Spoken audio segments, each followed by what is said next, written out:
What if the journey isn't the most hazardous aspect of your road trip? What might be lurking along the way? We're discussing 11 horrifying true stories tonight that will make you reconsider driving alone. These aren't myths, from highways that don't exist on maps to serial killers who pose as hitchhikers. These are first-hand accounts from survivors who narrowly made it. We'll begin with encounters that defy reality and conclude with tales so horrifying that they have left lasting wounds. Others expose the evil that lurks in unexpected places, while others are still unresolved riddles that confound detectives. Before we begin, click the notification bell and subscribe. Our true horror stories are not to be missed. After reading these 11 tales, you may come to the conclusion that your own spooky road trip experiences weren't that innocent. Let's start with our first story, which will alter your perspective on becoming lost. Now let's go to our first tale. Over the previous 5 years, Eleanor had made numerous trips on the route from Denver to Phoenix. She knew the route from Interstate 25 South to Interstate 40 West, as well as her own driveway, because she worked as a pharmaceutical sales representative. Along the route, she was familiar with every truck stop, picturesque vista, and speed trap. That is precisely why the events of that October night in 2019 continued to disturb her sleep and cause her to doubt all of her preconceived notions about reality. The day had begun rather routinely. At 3:30 p.m., Eleanor departed Denver, intending to arrive in Flagstaff by midnight in order to attend a customer meeting early in the morning. It was a clear and crisp day, ideal road conditions for the upcoming long drive. What followed was all the more horrifying because she had traveled this route so many times that she could almost drive it with her eyes closed. All went well via Pueblo and Colorado Springs. In Trinidad, Eleanor pulled over for gas. As usual, she grabbed her energy bar and coffee from the convenience store. They engaged in the usual small talk about the weather and road conditions, with the same old man who had been working there for years. By 7:00 p.m., she was entering New Mexico exactly as planned. Things started to seem strange at that point. However, she was unable to pinpoint the exact cause of the issue. Interstate 25's well-known sights appeared to have changed in some way. Somehow, the mountains didn't appear right. In the dying light, not quite the proper color or shape. Perhaps some atmospheric phenomenon was deceiving her senses, she persuaded herself, or it was simply the strange lighting circumstances. She had, after all, traveled this trip in every conceivable weather and lighting scenario. However, she began to notice that the highway markings and signs didn't exactly match her recollection. Despite years of driving this road, she saw exit signs for villages she had never heard of. She initially thought they were merely recent developments or possibly communities. She had somehow missed it on all of her other journeys, but the farther she drove, the more strange the signs seemed. 5 miles until the next exit, Millbrook, read one sign. Millbrook wasn't on Eleanor's typical itinerary, and she had never heard of it. When she looked at her GPS, it showed that she was still heading south on Interstate 25, just as she should have been. However, the surroundings appeared more strange to her. Without the characteristic debris and rock formations that define this section of the New Mexico highway, the terrain appeared flatter than it should be. Then the sign appeared, which made her stomach fell. Greetings from Colorado, 5,280 feet above sea level. Eleanor's heart thumping, she slammed on the brakes and pulled over to the shoulder. This was not feasible. Hours had passed while she drove south. She had spotted the welcome sign when she had crossed into New Mexico. How on earth was she getting back into Colorado? Additionally, Denver's elevation was 5,280 feet, not the elevation of any border crossing she was aware of. Eleanor picked up her phone to make a call. Anybody. However, there was no signal, not merely a weak signal, but no signal at all, as though she had driven into a dead zone. She was still located on Interstate 25 in New Mexico, according to her GPS. However, the scenery outside her windshield, it didn't resemble New Mexico at all.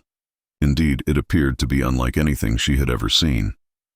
Even though it was just 8 p.m., the sky had turned an unnerving shade of purple, and the undulating hills were covered in vegetation that seemed too green for the Southwest desert. In an attempt to orient herself, she chose to take the next exit, whichever it was. Perhaps she could locate a restaurant or petrol station where she could get directions and learn more about the situation. The exit ramp led to a two-lane road that, with only a generic services sign indicating what those services may be, curved out into the distance. Something made Eleanor's blood run cold as she drove down the exit ramp. The freeway she had recently left was no longer visible in her rearview mirror. It was gone, as if it had never been, not obscured by hills or trees. After halting the vehicle, she exited and began to walk back toward the location of the on-ramp. No evidence of the freeway. She had just left, only desolate roads stretched in both directions. Then panic struck. Eleanor returned to her car and continued driving in the hopes of discovering a landmark or an explanation that would help her make sense of her situation. It felt like the two-lane road went on forever, completely level, devoid of slopes or curves. She came across signage for locations that sounded authentic but weren't. Riverside had 2,147 residents for a community that was far from a river. Mountain View was founded in 1892 in a region that had no mountains at all. The most peculiar aspect was how consistent everything seemed. This was not a dream in which everything changed all the time. Everything was still realistic and absolutely steady but incorrect. The road was kept up nicely. The signs appeared official and worn, as though they had spent years there. Despite being strange, the terrain adhered to all accepted physics and geography laws. Though not the reality she was familiar with, it was reality. After what felt like hours of driving, Eleanor began to notice that she was passing the same locations constantly.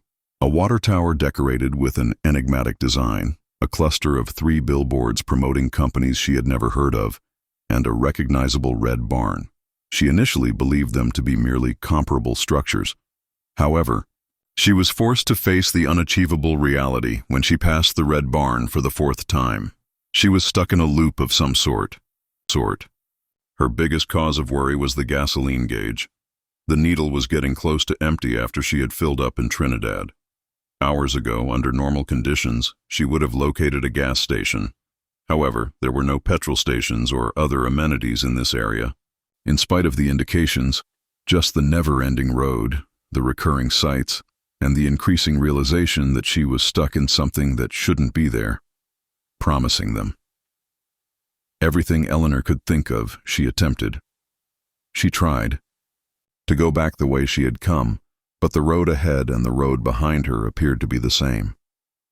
She attempted to take what seemed to be side roads, but all of them returned within a few hundred yards to the main road. She even attempted to drive off-road, but no matter how hard she tried, her automobile would mysteriously steer back onto the tarmac. The time was the most unsettling aspect. Hours passed on her dashboard clock, but when her phone periodically received a signal, it displayed a completely different time. Her phone would occasionally show the time from earlier in the day, and occasionally from the following day. As though time itself had become unstable here, the timestamps on the few text messages that did make it through were equally absurd. Then it ended as abruptly as it had started. Eleanor found herself staring at a familiar scene as she turned a corner that she had walked countless of times before. She recognized the glaring lights of a truck stop, her phone's GPS pinpointed, her precise location on Arizona's Interstate 40, around 200 meters west of the point at which she had taken the unfeasible detour. Her phone indicated that it was 2:30 a.m., indicating that she has been a driver for her last clear recall was more than 6 hours ago. This is what still frightens Eleanor, though. She had barely traveled 127 miles since filling up in Trinidad, based on her odometer. However, she was now 400 meters farther than she should have been on her path. There was no way to do the math. Over the course of several hours, she had managed to drive twice as far, of her life in a location that was impossible to depict on a map. Eleanor never told anyone about the incident. A story like that, who would believe it?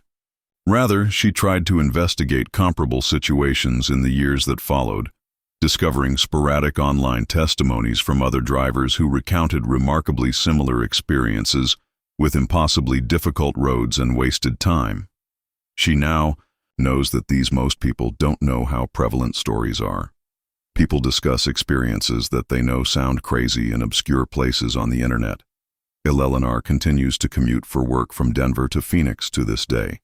She now never travels alone, though, and she has committed every exit, landmark, and mile marker to memory. She is aware that there is a road that leads to both nowhere and everywhere at the same time, just waiting for the next unwary visitor to take that wrong turn and enter the impossible.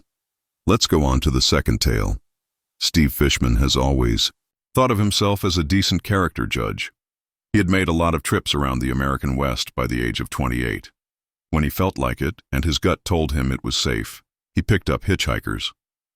He took great satisfaction in his ability to read people fast and discern between those who were genuinely in need and others who might be dangerous. He had honed that ability via years of driving across the country.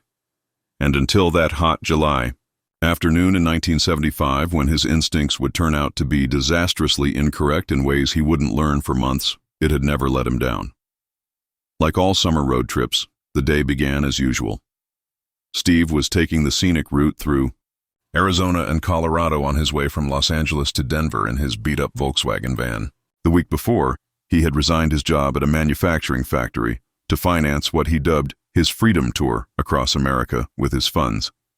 A cooler full of beer, camping supplies, and enough hope to last 1,000 miles were all packed into the van. The midday sun was beating ruthlessly through Steve's windshield somewhere between Flagstaff and the Colorado border when he noticed a man standing next to the road, thumb out. Despite the intense heat, the man, who looked to be in his 30s, had an average height and build and was dressed in faded trousers and a red flannel shirt. Innocent enough, he looked almost youthful with his reddish-brown hair gleaming in the sunlight. Already pleased with his choice to assist a fellow traveler, Steve slowed the van and pulled aside. Steve felt instantly at ease as the man raced up to the passenger door with an appreciative smile. The hitchhiker said, "Thank God," and got into the van. "My name is Red, and I've been out there for 3 hours." Red appeared to be a seasoned hitchhiker as he sat down in the passenger seat with ease. He was soft-spoken, courteous, and truly grateful for the ride. Red revealed as they turned back onto the highway that he was attempting to reach Colorado Springs to stay with a friend while he considered his options after his car broke down approximately 50 meters back. The narrative made sense, delivered without displaying any of the anxiety or exaggeration Steve had acquired. To hang around with folks who weren't telling the truth. Steve was particularly impressed by Red's apparent normalcy. Not merely ordinary, but genuinely enjoyable company.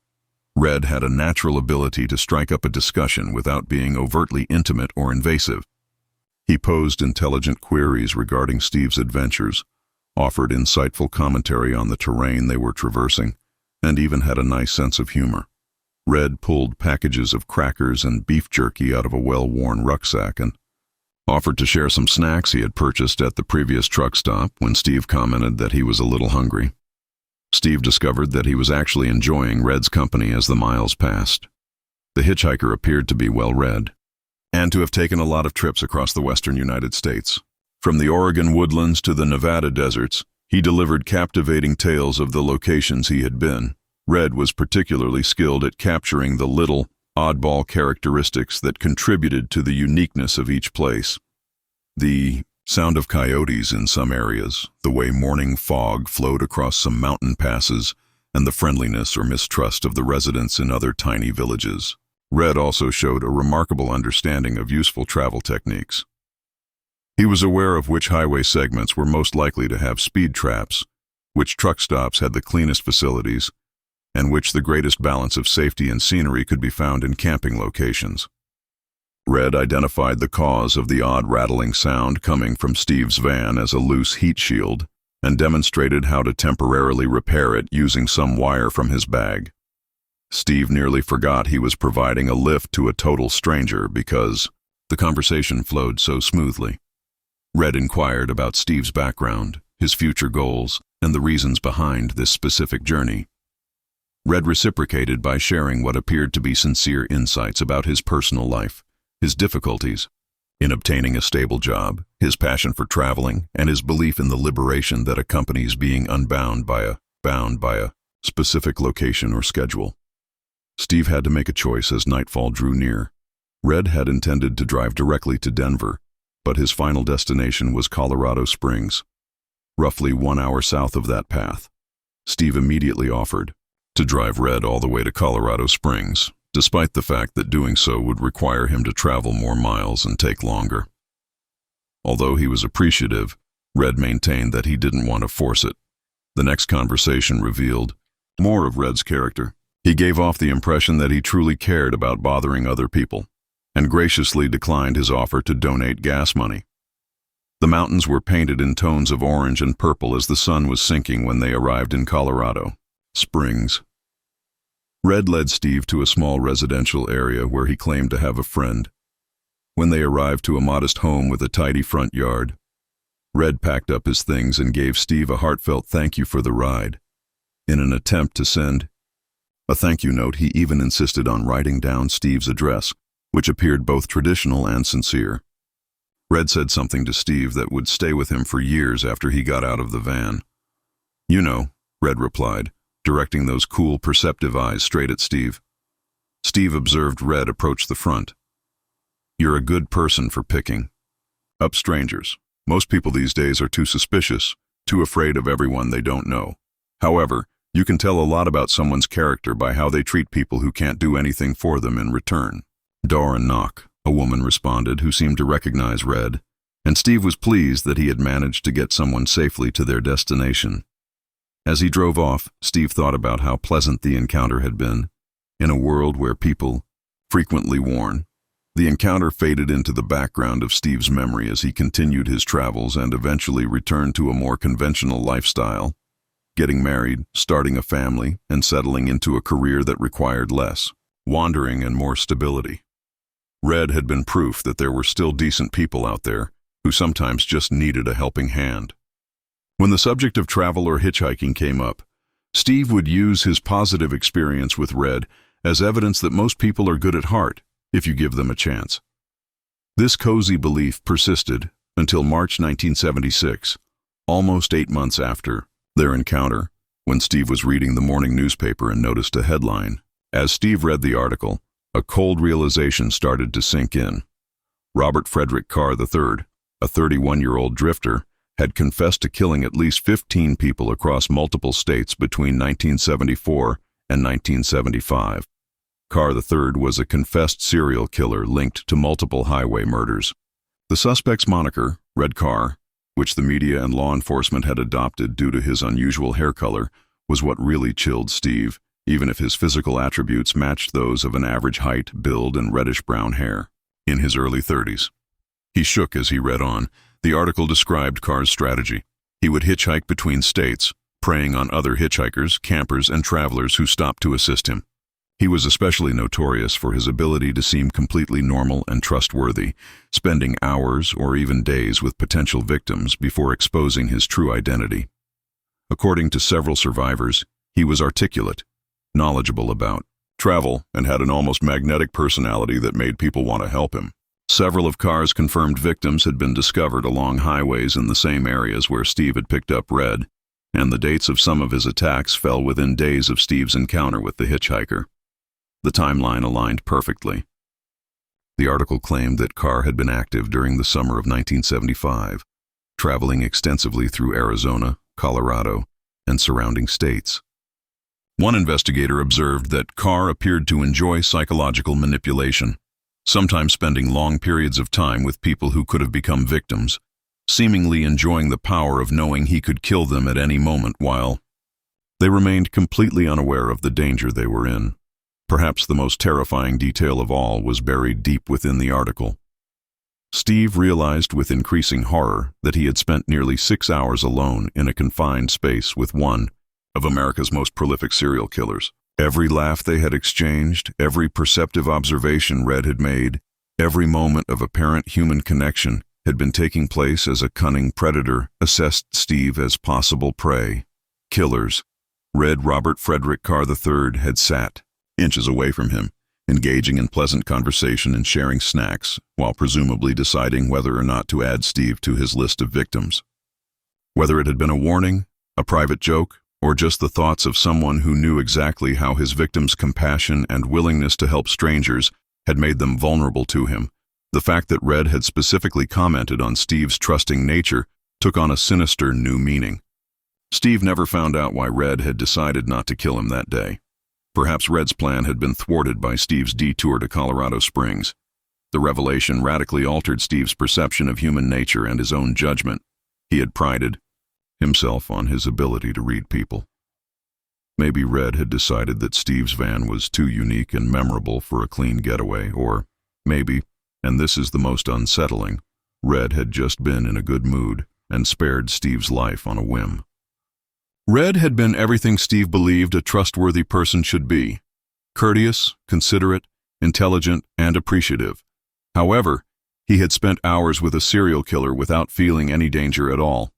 The knowledge that such outward normalcy could conceal such deep evil made Steve reevaluate all of his presumptions about his capacity to judge others. Red's knowledge of remote camping areas and truck stop routines now seemed like the professional expertise of a predator, and his philosophical remarks about trust and human nature felt like the thoughts of someone who had studied and taken advantage of those very qualities in his victims. For years afterward, Steve would wake up in cold sweats, recalling moments from that drive with new insight. At 51, Mark Trump owned a prosperous berry farm in Sylvan, Victoria, which covered more than 400 acres of great agricultural property approximately an hour east of Melbourne. He never picked up another hitchhiker again. Now, let's move on to our next story. The Trumps looked like a close-knit, hard-working family to their neighbors and business associates, and their family berry operation had been thriving for years, supplying major supermarket chains across Australia with high-quality strawberries and blueberries. Mark worked the land alongside his wife Jacoba, 53, and their 3 adult children, Mitchell, 25, Ella, 22, and Rihanna, 29. But beneath the surface of this perfect life, something had started to go horribly wrong. Mark began complaining to family members about being watched and monitored in the months before August 2016, which at first sounded like relatively small grievances. Jacoba and the kids blamed their worries about feeling like their phones were being tapped, or that strangers were asking too many questions about their business operations on the stress of managing a large agricultural operation during a particularly difficult growing season. But during July and early August, Mark's paranoia started to grow significantly, and he became certain that their property was being watched by unidentified. The situation reached a critical point when he began checking and rechecking locks, insisting that family members refrain from using their cell phones, and expressing beliefs that their internet activity was being monitored. What worried the family the most was how these concerns seemed to be spreading to other family members, especially Jacoba, who started echoing Mark's fears about being watched and followed. Mark was certain that remaining at the farm constituted an immediate threat to their safety, but he was never able to specify what that threat was or who might be responsible for it. On August 29, 2016, Mark made the announcement that would forever change his family's life. They had to leave their property right away, leaving behind everything they had spent decades building. The most upsetting of all was his insistence that they not bring any technological equipment with them, including cell phones, GPS units, or credit cards that could be tracked. What transpired next was incomprehensible and illogical. Even while there was no hard proof of any real danger, the whole Trump family decided to forsake their prosperous business and comfortable lifestyle in order to make what Mark called a necessary escape. On the morning of August 30th, 2016, all 5 members of the Trump family got into their silver Peugeot sedan, leaving behind their house, their farm, their staff, and any electronic communication or navigation systems. The family's first destination seemed to be northern New South Wales. The journey started ominously. Jacoba had packed only necessities. The adult children brought few possessions, as if they truly thought they might never return home. Mark had taken out a large sum of money before they left, presumably thinking that using credit cards would enable whoever was allegedly tracking them to find their location, even though his preparations appeared haphazard and paranoid. As they drove north from Victoria into New South Wales, Mark, who was behind the wheel, became more and more upset. Persuaded that they were being followed, he kept checking his mirrors and made unforeseen turns that prolonged their journey by many hours. Mark's paranoia seemed to get more intense with every mile, and the family members later recalled the mood in the car as tight and terrifying. When they arrived at Bowerst, new about 200 kilometers west of Sydney in South Wales, the psychological strain had become unbearable. Throughout the journey, Jacoba had been supporting her husband's anxieties, but all of a sudden, she had what can only be described as a full mental breakdown. She abruptly got out of the car and started sprinting around Bowerst's streets, clearly distressed and disoriented. Locals discovered Jacoba aimlessly wandering around, unable to identify her, or the reason for her presence. She seemed confused and afraid, talking ramblingly about dangers and threats that only she could see. Local police were approached by worried citizens, and they promptly concluded that Jacoba was going through a psychological crisis. After being brought to Bowerst Hospital for assessment and care, she became the first member of the family to be taken out of the group. Although Jacoba's departure appeared to hasten the psychological decline of the surviving family members, Mark and the 3 adult children carried on with their journey without her. The youngest son, Mitchell, later talked of feeling torn between wanting to support his father, who was clearly in misery, and seeing that things were getting totally out of hand. Mitchell was the next member of the family to leave the group. Mitchell had to decide to end the family's increasingly illogical excursion somewhere between Bowerst and their next stop. Mitchell's departure was more planned than his mother's. Spectacular breakdown. He eventually headed back toward Melbourne after contacting people who could assist him. However, he would eventually need professional treatment to deal with the trauma of seeing his family's psychological collapse. Mark and his 2 children, Ella and Rihanna, were left to continue their increasingly desperate and aimless escape from fictitious assailants. As Mark's paranoia escalated, his driving became increasingly unpredictable. He started taking increasingly isolated roads through rural New South Wales in an effort to evade detection, since he was certain that every car following them was a part of a complex monitoring operation. Mark's oldest daughter, Rihanna, was the most unsettling victim of the psychic infection that had afflicted the family. Rihanna started displaying symptoms of extreme dissociation and reality distortion as they traveled further, surpassing even her father's paranoid illusions. She began to express views that she was no longer herself, that the same forces her father thought were after them had somehow stolen or damaged her identity. When they arrived in the town of Yass, things became dire. About 280 kilometers southwest of Sydney, Rihanna's mental health had gotten so bad that she was unable to tell the difference between her inner demons and the outside world. In an incident that would never be forgotten by the family, Rihanna abruptly got out of the car and started running in the direction of a local train station, seemingly thinking that getting on a train would help her break free from whatever mental prison she was in. Unfortunately, Rihanna was running toward the train station when she was hit and killed by a truck.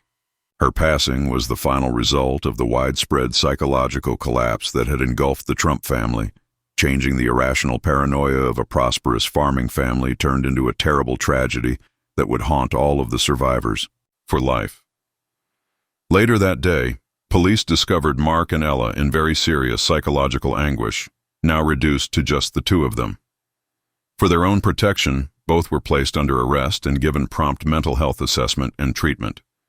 Mark seems to have lost all sense of reality. Ella was a little more coherent, but she was obviously devastated by seeing her family fall apart and her sister die, and she was unable to explain why they had left their farm or what they had been fleeing from. The ensuing inquiry found absolutely no proof of any real dangers to the Trump family. Police investigated their financial status, personal communications, company documents, and property in detail.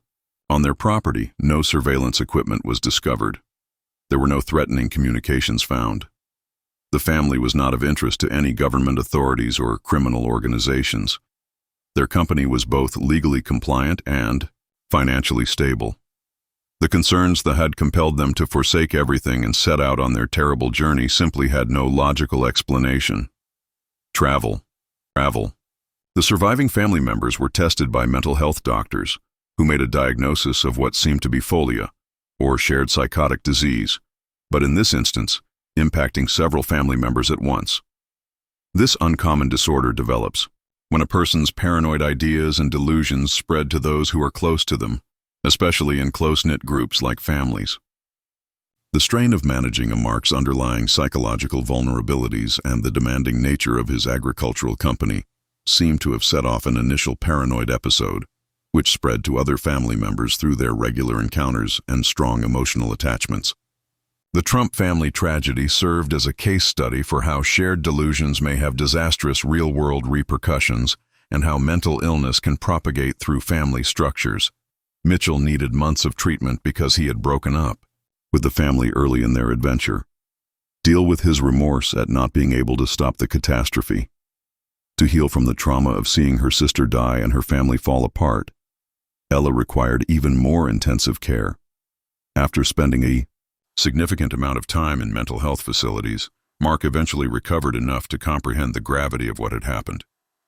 After being admitted to the hospital first, Jacoba finally regained her mental stability, although she was left to struggle with her family's devastation and the terrible loss of her daughter. The family was unable to return to the location where their common illusions had originally taken root. Thus the Berry farm, which had once been a source of pride and riches, was eventually sold. One of the most unsettling instances of how psychological contagion can turn a typical family into fugitives from made-up threats and finally result in actual, irrevocable disaster is the Trump family case.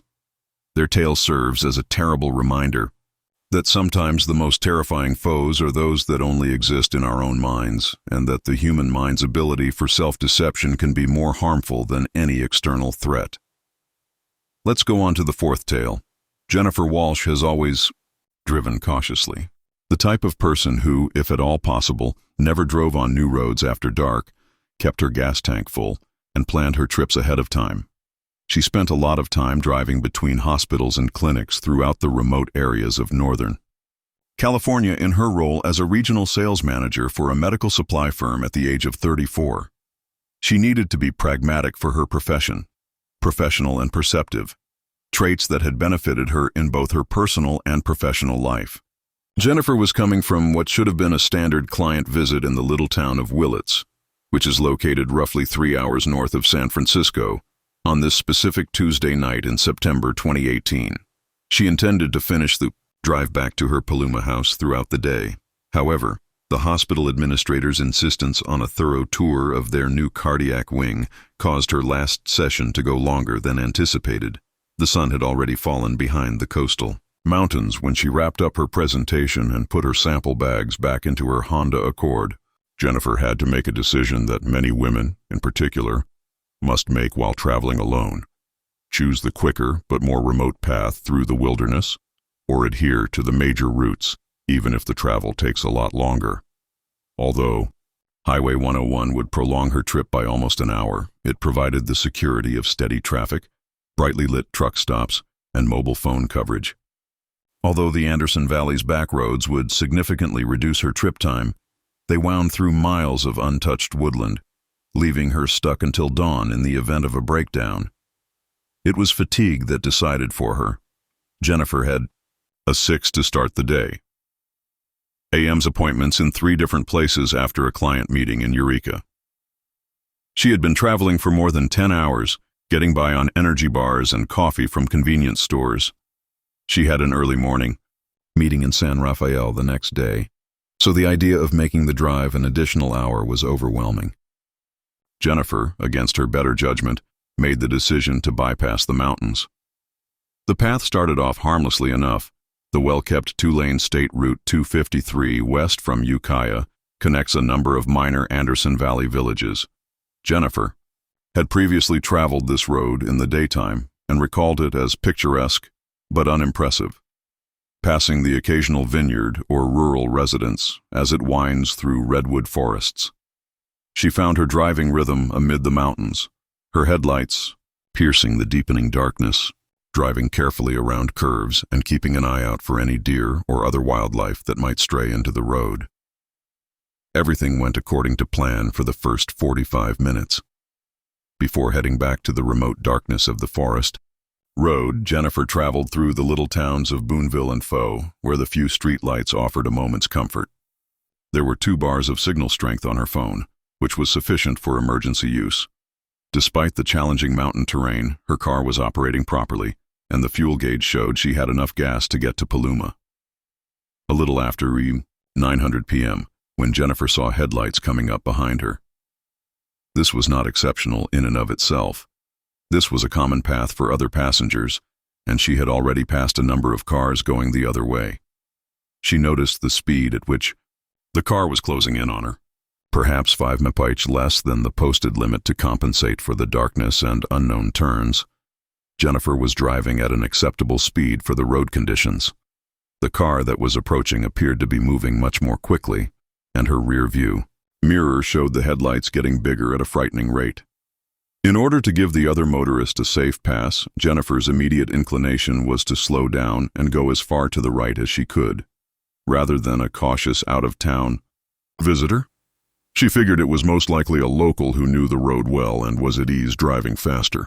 She anticipated seeing the other car swing onto the road as she slowed down and embraced the right side of the road, left lane and pass her when it's safe to do so. Instead, the car slowed to keep up with her decreased speed, staying just behind her. It looked like a pickup truck or SUV, and Jennifer could see in her mirrors that it was riding high enough that its headlights were almost level with her rear window. Perhaps because the lights were so brilliant, altered with aftermarket bulbs that appeared to be made to dazzle oncoming traffic. Jennifer was particularly troubled by the car's intentional actions. The motorist appeared to be staying behind her, even though it was obviously capable of passing her. Jennifer attempted to make sense of the circumstance. It's possible that the other motorist was using her vehicle as a guide through the challenging terrain because she was also unfamiliar with the road. Perhaps they were waiting for a longer, straighter section because they were being careful about passing on the winding mountain roads. She reminded herself that she was probably exaggerating, allowing her exhaustion and the remote location to cause needless worry about what was probably just a coincidental incident. However, Jennifer's uneasiness grew as the miles went by. Despite the difficult driving circumstances, the car behind her kept an uncomfortable following distance, never more than a few car lengths distant. The other motorist also slowed when Jennifer slowed for especially steep turns. The car behind her precisely matched her pace when she accelerated on straightaways. Most disturbingly, even when they came across lengthy, straight stretches of highway with unobstructed view and no oncoming traffic, the truck did not try to pass. Jennifer attempted a number of nuanced tests to determine the other driver's motivations. In the hopes that the other vehicle would grow impatient and pass her, she purposefully slowed down to well below the speed limit. Rather, the truck slowed to keep up with her. At one point, she seemed to be inspecting something with her car by pulling partially onto the shoulder, but the truck just stopped and waited behind her. It continued to follow at the same uncomfortable close distance when she took the wheel again. Jennifer could feel her heart rate rising by this point, and her hands were firmly holding the driving wheel. She had a gut feeling that this was not typical driving conduct.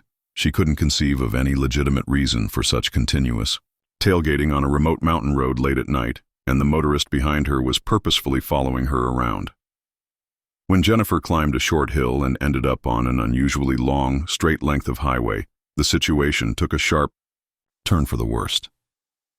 She could see orange cones positioned across both lanes of traffic and what looked like road construction signs in the distance. But when she got closer, something about the scene seemed off to her. There were no people or equipment in the construction zone, giving the impression that it was unattended. More significantly, the work area was not properly marked with warning signs or official vehicles.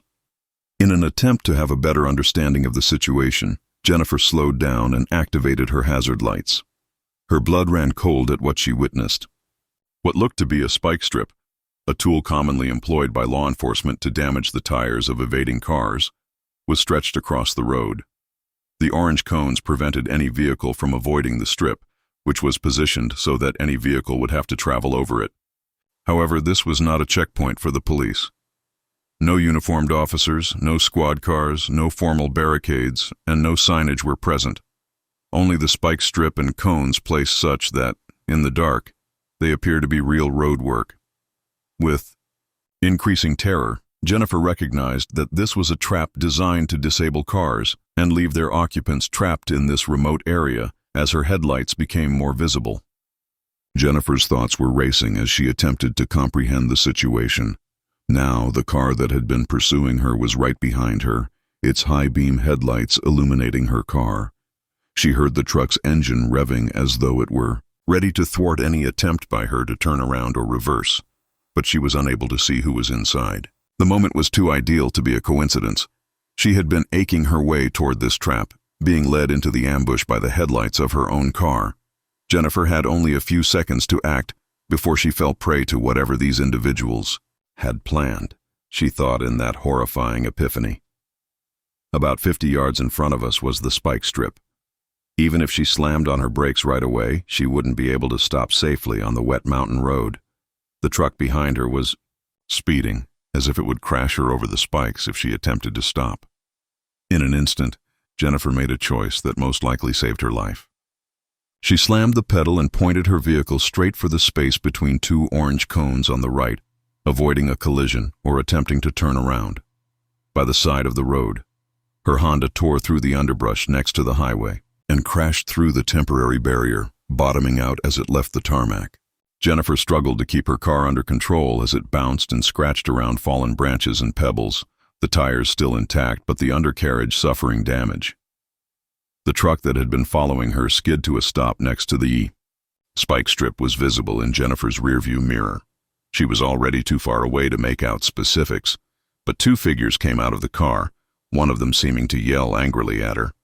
With her foot on the pedal, Jennifer smashed through bushes and tiny trees until she came to what seemed like an abandoned logging road that ran back toward the main highway. Jennifer drove cautiously off-road for about 20 minutes to return to pavement coming out. She turned off Route 253 and headed south a few miles to Highway 101. Although damaged, her car was still operational. After the violent journey through the bush, its bumpers were dented and its paint was scratched. Above all, she was free and living. After escaping what she now realized had been a well-planned ambush by individuals with unidentified but unquestionably malevolent intent, Jennifer drove straight to the closest police station and reported the incident to officers. They took her account seriously, but acknowledged that they were only partially able to investigate without more detailed information about the suspects' locations or descriptions. Jennifer had been unable to obtain information that could have resulted in arrests because of the isolated location, the darkness, and her natural desire to flee. Jennifer discovered in the days that followed that she wasn't the first to notice strange activities along the highway segment, though none had come as close as Jennifer to being caught by the spike strip. Several cars had reported being followed or running into strange barriers. Police hypothesized that she had come across a robbery crew that targeted lone passengers on the remote route, disabled their vehicles, and robbed them in an area where victims would not likely be able to get assistance soon. Jennifer chose not to give it much thought and was never told what might have happened to her if she hadn't escaped. Her perspective on travel, especially while traveling alone and at night, was drastically altered by the experience. She changed her work schedule to avoid late-night travel, upgraded her emergency communication gear, and never again took shortcuts through isolated locations without telling someone her precise route and anticipated arrival time. Above all, Jennifer discovered how to fully trust her intuition. Just enough notice was given to save her life by the subliminal cues that warned her of danger, the odd conduct that followed, the suspicious timing, and the poorly marked construction zone. She frequently pondered the number of other passengers who had fallen victim to similar traps on desolate roads, and the proportion of those who were not as fortunate to detect and flee the danger in time. Let's go on to the fifth tale.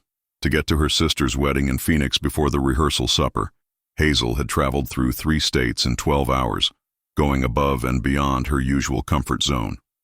Unexpected construction delays had complicated what should have been a simple 8-hour drive from her Denver home.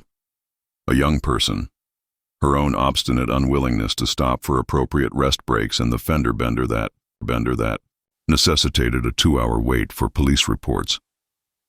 5:00 a.m. She knew she had to stop for at least a brief rest before going on the last stretch to Arizona since fatigue was causing her eyelids to become heavy. The remainder, in the darkness. Before dawn, the station she selected seemed inconspicuous. A typical state facility, complete with facilities, vending machines, and the typical concrete structure housing, with a modest parking lot and a few picnic tables. In fact, Hazel liked that the venue was completely empty at this early hour. As a woman traveling alone, she had always felt a little uneasy at crowded rest stations, so being by herself allowed her to use the facilities and stretch her legs, without worrying about safety or interacting with strangers. After parking her silver Camry close to the restroom facility, Hazel took a seat for a while, allowing the engine to run while she collected her belongings. There was a tremendous quiet. There was only the soft hum of her car's motor and the distant tweeting of early morning birds. No interstate traffic noise, no sounds of other travelers. She could afford to take a 10-minute break to splash some water because, according to her phone, she had almost 2 hours of driving left before arriving in Phoenix. Get a coffee from the vending machine and put a smile on her face. After spending hours in the stuffy cabin of her car, Hazel was relieved to feel the cold desert air against her skin as she got out. Out of habit, she locked the car, even though it didn't seem essential in such a remote place, and proceeded to the restroom structure. The lights from the motion sensor flared on as she came closer, lighting the concrete building and creating harsh shadows that added to the bleak appearance of the vacant parking lot. The women's room was just what she had anticipated. Fluorescent lights, institutional tile floors, and the antiseptic odor of industrial cleaning supplies combined with the general mustiness that seemed to pervade all public spaces. Although the strong lighting made her appear unclean, Hazel was relieved to discover it comparatively clean and well-maintained. In the mirror over the sinks, pallid and worn out, she took a time to stretch her back, which hurt from the long hours of driving, and splashed cold water in her face and through her hair. Hazel initially became aware that something was off as she was getting ready to leave the bathroom. Through the small ventilation window near the ceiling, she caught a sight of moving outside in the parking lot. Beside her automobile, someone was crouching. She couldn't see exactly what they were doing, though, from her vantage point inside the bathroom. At first, she assumed maybe another traveler had arrived and was experiencing car difficulty. However, she hesitated because of the figure's fervent movements. Hazel tried to obtain a better view without showing herself by pressing herself against the wall underneath the window. She was so terrified by what she witnessed that her stomach dropped. On his back, a man dressed in black attire appeared to have fallen beneath her vehicle. This individual wasn't looking for assistance or addressing issues with their own car. This was someone who purposefully concealed behind her car so she wouldn't be able to see him when she got back. Hazel was immediately struck by the ramifications. Even if his intentions weren't immediately violent, the man would be just underneath her car when she walked back to it, perhaps planning to seize her legs or ankles when she got to the driver's door. She would be totally exposed to whatever he had in store for her if she were dragged to the ground in this remote place. His strategic placement indicated that this was no chance meeting. He was lying in wait like a predator and had picked out her automobile carefully. When Hazel comprehended the full extent of her situation, her hands started to quiver. There were no other travelers nearby to assist her, so she was by alone at a remote rest area. Although she had her car keys in her pocket, getting to her automobile would mean crossing the area where the man was in hiding. He would have the edge of surprise and could easily seize her before she could unlock the door and enter her car, even if she fled in that direction. She immediately wanted to call for assistance. However, she found she had no cell signal when she took out her phone.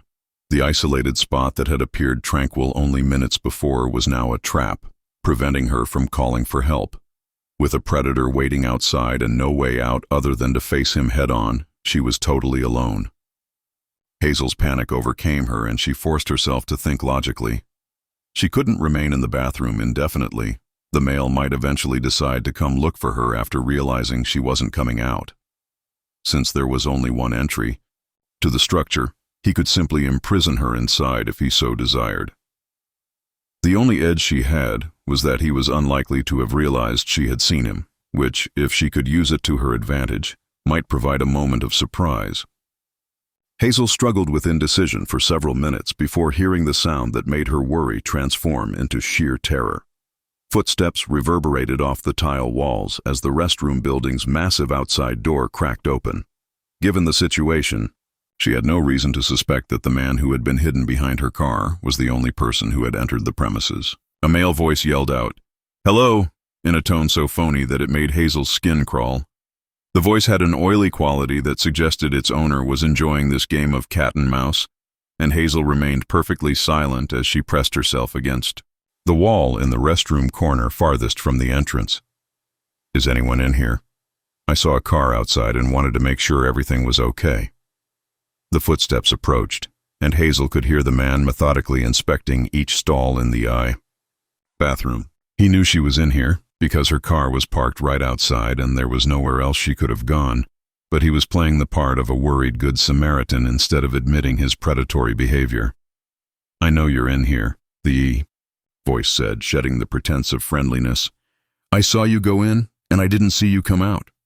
The sound of stalled doors being pushed open reverberated through the tiled space, each one bringing him closer to her hiding place, and she realized with increasing horror that the women's restroom had only 6 stalls, and he was methodically working his way down the line toward where she was trapped.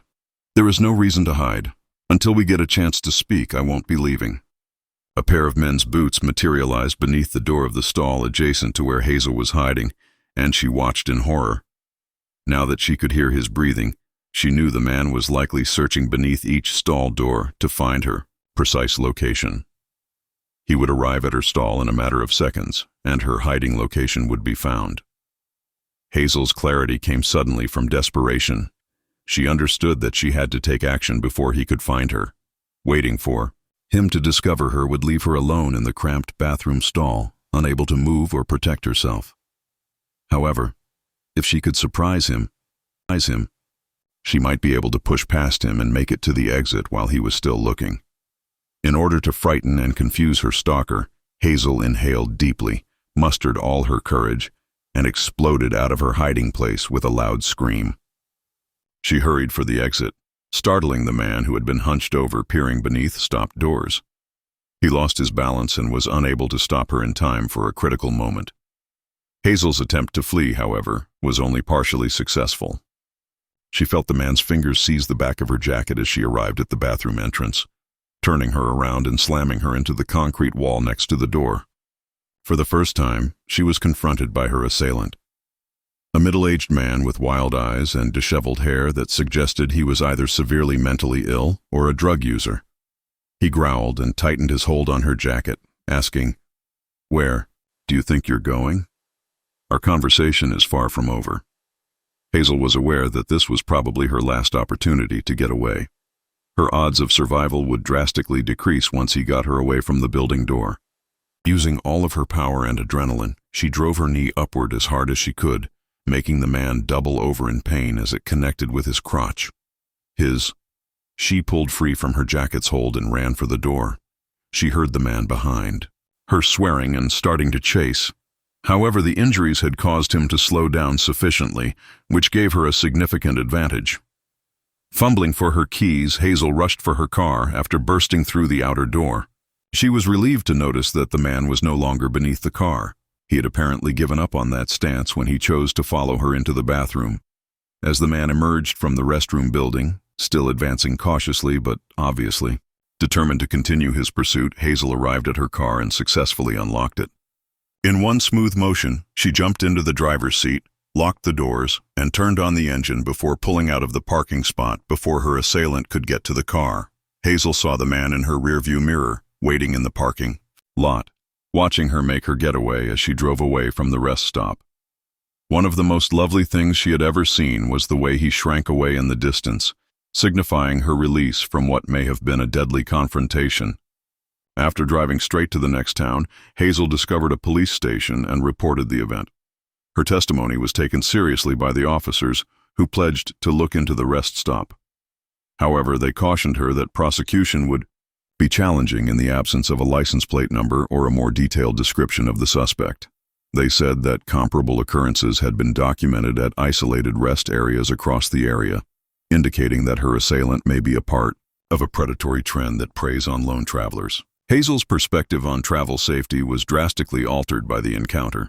She never again paused at remote rest stops, especially in the early morning or late evening when there were few other passengers. She constantly kept family members updated on her precise travel itinerary and anticipated arrival times, and she made an investment in improved emergency communication technology.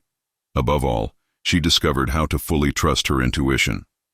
Every warning sign in her head had been going off the moment she saw the man lurking beneath her car, and she most likely would have survived if she had heeded those warnings. After several hours, Hazel finally arrived for her sister's wedding. "I'm thankful to be alive despite being late." She didn't want to ruin the party by telling her family the whole reason for her delay. However, the memory of that frightening experience remained with her forever, serving as a constant warning that predators frequently prey on their prey when they are most vulnerable. Exhausted, isolated, and distant from assistance, her escape had required as much quick thinking and willpower as it had good fortune.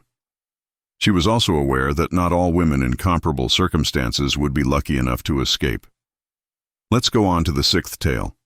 James had been a truck driver for more than 20 years, traveling millions of miles on American highways and witnessing almost everything that a professional driver could encounter. At 53, he had weathered blizzards that caused interstates to become parking lots, avoided collisions with hostile drivers who appeared intent on playing chicken with 18-wheelers, and saw incidents that would plague him for months. He saw himself as a pragmatic individual, someone who dealt not with ghost stories or superstitions, but with tangible facts like DOT laws, delivery timetables, and fuel efficiency. Consequently, what transpired on the early morning of March 15, 2017, James's assumptions about the logical, predictable world he had spent decades navigating were put to the test on Highway 87 in Arizona. Carrying a load of construction equipment that was to be delivered before the work crews arrived at 8 a.m. was the start of the typical transport from Phoenix to Flagstaff. Emma's Highway 87 through the Sonoran Desert was as familiar to James as he was to the many times he had driven it. He's his own driveway. For miles ahead, the highway ran in a straight line, slicing through a starkly beautiful but strangely alien landscape. With their arms lifted in unwavering submission to the harsh embrace of the desert, towering saguaro cactus stood like motionless sentinels against the starry sky. 3:30 a.m. As was typical for this section of road at this hour, James was the only car in sight in either direction. In fact, the seclusion was better. There were no construction zones to slow him down, no four-wheelers swerving erratically between lanes, only the steady beat of his diesel engine and the mesmerizing yellow lines vanishing under his headlights. James had 6 months prior. He had installed a dash cam system, in part for insurance purposes and in part because his employer mandated that all drivers have video proof of their origins. Everything was filmed in high definition by the camera, through his windshield, immediately recording any time the truck's sensors picked up any unexpected vibrations or abrupt brakes. It was a useful investment that James hardly ever considered, just a result of the current trucking industry's focus on liability protection and documentation. At mile marker 247, roughly 30 meters south of Flagstaff, the first indication that something strange was occurring appeared. James saw what seemed like a human being strolling along the highway shoulder, heading in the same direction as his truck, but going more slowly, like someone taking an evening walk than someone attending to a roadside issue. This wasn't really new in and of itself. James had come across hitchhikers, stranded drivers, and even the odd, inebriated college student who had strayed from a party. But as soon as he saw this creature in his headlights, he thought it was strange. The individual, who might have been a lady or child, seemed diminutive in stature and was dressed in a light-colored gown or frock that seemed to float in the desert wind. It seemed odd that the figure was walking right on the white line that delineated the shoulder of the highway, staying perfectly balanced in spite of the small space, and that James's enormous truck was coming up behind, its headlights lighting up the whole area. As was customary when he saw someone walking close to the road, James slowed his vehicle and shifted into the left lane to allow the pedestrian plenty of space. But as he got closer, he started to observe details that made it difficult for his logical thinking to comprehend what he was witnessing. The figure seemed translucent, as though he could see through the individual to the desert outside. The attire appeared to be from a whole different time period. It was more elegant and vintage rather than the casual attire of a stranded driver. The figure's actions were the most unsettling of all. Despite a huge vehicle approaching, the guy displayed absolutely no awareness of the car, even with its headlights blazing and the roaring diesel engine that reverberated for miles in the desert solitude. There was no acknowledgement that tons of steel and machinery were passing by at 65 km/h, no turning to look, and no moving farther away from the road. After he passed, the figure kept up the same steady pace and enigmatic disregard for its surroundings, and James observed in his mirrors as it continued to stroll. In order to warn other cars who could be on this path, he reached for his CB radio. However, there was so much static on the radio that it was difficult to communicate. There was no signal even on his cell phone, which was uncommon but not unheard of in some of the most isolated sections of the Arizona highway. James was more troubled by the incident than he cared to acknowledge. He had witnessed many things in his 20 years of truck driving that were difficult to explain. Strange, animal behavior, unexplained lights in the sky, and seemingly random weather phenomena. However, he had always been able to explain these experiences or write them off as the result of eye strain, exhaustion, or the mind's propensity to make up patterns where none existed. It felt strange. The figure he had passed was too obvious, too specific, and too hard to explain. James made an effort to forget about the situation and concentrate on driving. But the odd pedestrian kept coming back into his mind. What disturbed him most about the figure was its translucent nature. He had persuaded himself that it had to be a lighting trick, maybe brought on by the way his headlights struck the dust on the road or the shimmer of the desert heat. However, he understood in his heart what he had witnessed, and it contradicted his basic conception of reality. 4 miles down the roadway, at mile marker 251, James came across the figure once more. What he saw this time could hardly be mistaken. Walking along the shoulder in the same way as before was the same translucent individual dressed in period attire. James realized instantly that the scenario was impossible. If the figure had actually been a person, there would have been no way. In the short minutes that had passed since his truck passed them, they may have traveled 4 miles. While trying to figure out what was going on, James stopped and pulled his truck over to the shoulder, leaving his hazard lights flashing. He got out of his taxi and turned to face the highway again. But the man was gone. There was nowhere to hide, even if one had wanted to, because the desert was deserted in every direction. The only sounds to break the utter quiet were the cooling engine of his truck ticking and the sound of wind blowing through the saguaro cacti in the distance. James climbed back into his taxi and looked to see if the interaction had been captured on his dash cam system. He would live with the consequences of what he discovered on the video. Everything had been captured in pristine detail by the camera. The walking transparent figure along the shoulder, the vintage attire, and even the way the individual appeared to float, rather than move normally. The most unsettling aspect, though, was a detail James had missed while driving. Even though his truck's strong headlights were shining on the person, there was no shadow on the pavement. The video's timing verified James's recollection of the interaction, eliminating any chance that exhaustion or he had imagined or distorted what he had seen due to highway hypnosis. A neutral electronic witness, the dash cam had captured an incident that defied both human experience and the fundamental principles of physics. James drove on to Flagstaff, but the rest of the way was a blur of uncertainty and bewilderment. He finished the required papers and delivered his load on time, but his thoughts kept going back to the recorded by his dash cam. He showed the footage to other truck drivers, mechanics, and even his dispatcher over the course of the next few days, in the hopes that someone would offer a logical explanation for what the camera had caught. The responses were disturbing and constant. Everybody who watched the video concurred that it revealed something remarkable and inexplicable. Some claimed that there were optical illusions or technical issues, but the precision and coherence of such justifications appeared insufficient due to the recording. Others reported similar experiences they had heard from truckers who operated the routes in Arizona, tales that had been written off as the work of sleep-deprived minds or highway legends. James started looking up the history of Highway 87 and the desert region around it, since he was curious about where he had seen the figure. His encounter was made even more mysterious by what he found. He had witnessed the translucent figure travel over a section of highway that had seen many deadly collisions over the years. Numerous incidents involved individuals who had strayed onto the road for unclear reasons. Drivers have been reporting such encounters for decades, according to local newspaper archives. Transparent figures are seen driving down the highway, consistently in the same general vicinity, and consistently showing the same lack of concern for oncoming vehicles. Authorities had rejected the majority of these allegations as the result of attention-seeking behavior, optical illusions, or exhaustion. However, James's high-definition video evidence and the description's consistency pointed to a more significant event. The majority of James made the horrifying revelation that the present Highway 87 was constructed over an ancient desert path that had been traversed by travelers for many years, according to historical documents he discovered. This road has seen a number of fatalities in the late 19th and early 20th centuries, including the discovery of a young woman's body next to the trail in 1897.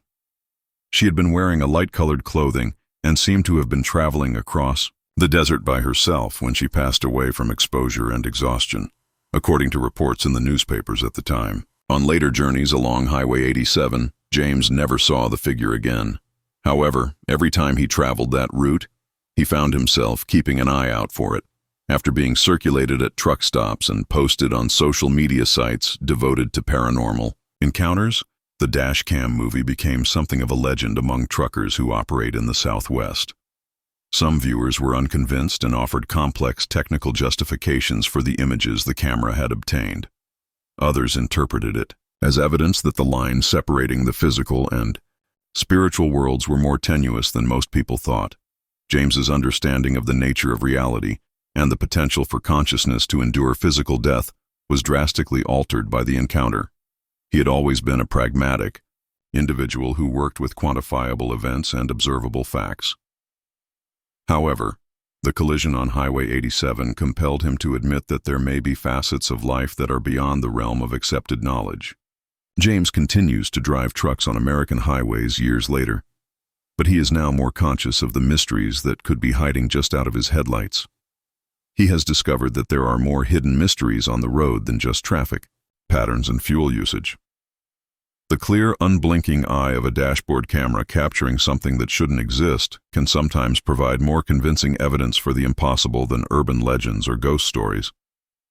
The video is still as distinct and unsettling as the day it was captured, a digital record of an experience that questions all we believe to be true about life, death, and the tenuous points where the two worlds might occasionally meet on a desolate desert roadway in the dark of the early morning. Let's proceed to the eighth tale. Paul Henricks was a long-distance driver, Midwest Express freight routes for more than 15 years. He had also witnessed enough roadkill over that period to fill a small cemetery: dogs, cats, possums, raccoons, and deer. The American highway system served as a cemetery for animals that were unable to adjust to the fact that their native habitats were being destroyed by fast-moving vehicles. Paul had honed his ability to recognize various animal remains as a professional driver who spent 3 weeks of every month on the road. This was primarily due to practical necessity, as it prevented tire damage and ensured safe following distances. What he found on Interstate 90 close to the Montana-North Dakota border was quite unsettling because of this incident. On November 12, 2019, Paul had been traveling east through the pre-dawn darkness while transporting a cargo of farm equipment from Spokane to Minneapolis.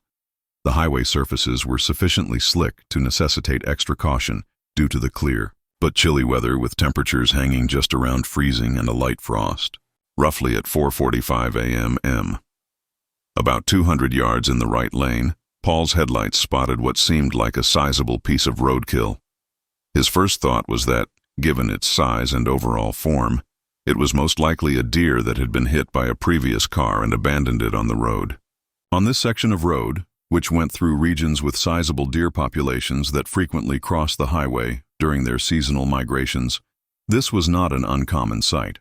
Paul started following the customary procedure when he came across roadkill, which involves looking in his mirrors for oncoming traffic, signaling a lane change to the left, and lowering his speed a little to make sure he could avoid the blockage safely. But when he approached the site was better illuminated by headlights, and as details emerged, he became more uneasy about what he was witnessing. For a deer or any other huge animal, Paul knew, the shape was incorrect. Without the characteristic head and limbs that one would anticipate from wildlife, it seemed to be roughly cylindrical. It was also uncommon in color, as opposed to local wildlife's usual fur colors of brown, gray, or tan. In the glow of his headlights, this thing looked pallid, almost flesh-cold. The size, which appeared too big for most creatures, but too little for an elk or moose, was the most unsettling aspect of all. Paul had learned from his years of expertise. He should exercise caution when near roadkill for a number of pragmatic reasons. If fresh carcasses included rough elements like antlers or hooves that may harm tires, they could still be dangerous. Scavengers may occasionally dart into traffic because of older remains. However, there was something about this specific scene that set off feelings that beyond professional prudence and turned into actual discomfort. Paul shifted to the left, leaned, and started to go by the impediment.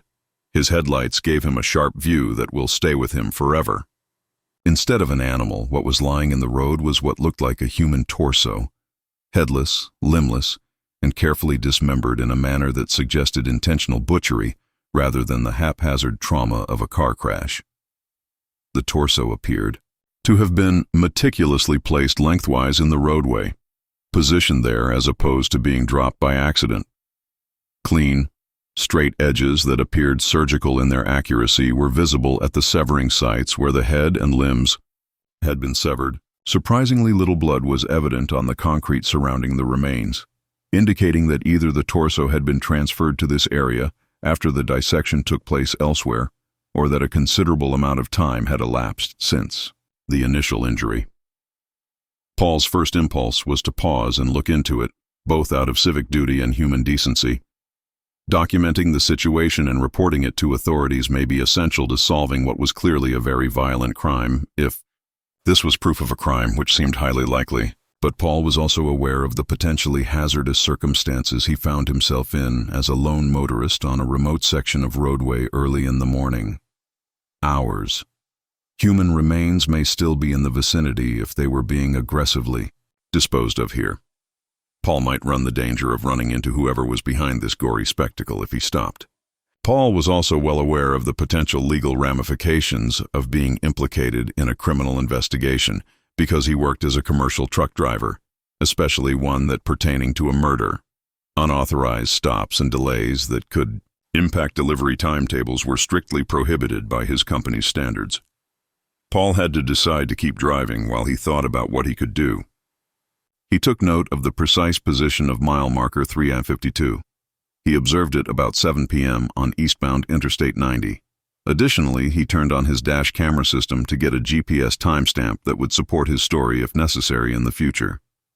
The position of the camera and the darkness, however, probably prevented it from getting a good picture of the remains. Paul grappled for the next 20 meters with the ethical and practical ramifications of what he had seen. The logical side of his brain demanded that he notify the police of this discovery right away. The evidence of the murder and dismemberment of a human person was reportedly being disposed of on public roads. Each minute without a police presence was time that may allow the murderer to get away with it or to destroy further evidence. Paul was aware of the realities of his circumstances as a long-haul truck driver, though. There would probably be substantial delays, missed delivery dates, and possible issues with his employer if he were to testify in a big criminal investigation. Due to the exceedingly strict schedules in the transportation sector, drivers who created delays, even for valid reasons, such as assisting with police investigations, people were frequently disciplined or fired. When Paul arrived at the next truck stop, some 30 miles east of the location of his grisly find, his internal argument was settled. He knew he couldn't live with himself if he didn't report what might be important evidence in a murder case, even though there would be professional repercussions. After parking his tractor, he contacted the Montana State Highway Patrol using the payphone at the truck stop, giving them the precise time and place of his observation. At first, the dispatcher who answered Paul's call didn't appear to believe his claim, presumably thinking it was a prank call or an instance of misidentifying animal remains. But after Paul elaborated on the precise dismemberment incisions and the purposeful placement of the body, the dispatcher's tone changed to very seriously. She asked Paul to stay available for any follow-up inquiries and advised him that a police unit would be sent to inspect the scene. While awaiting additional communication from law police, Paul proceeded with his delivery run after providing his contact information and route instructions. He drove the rest of the trip in a condition of hypervigilance, watching the road for anything else that didn't look right. He could still clearly see the image of that exact torso cut, and it made him wonder who could have carried out such a premeditated act of brutality. Paul was unpacking his shipment in Minneapolis when detectives called him 6 hours later. The bones were found and secured precisely where Paul claimed to have found them, according to the state trooper who contacted him. Paul's conclusion, that the torso displayed evidence of intentional dismemberment rather than unintentional injuries, was confirmed by preliminary examination conducted at the scene. But the investigator also revealed details that added to the unsettling nature of the scenario. Scavengers had already found the corpses by the time the police team arrived at the scene.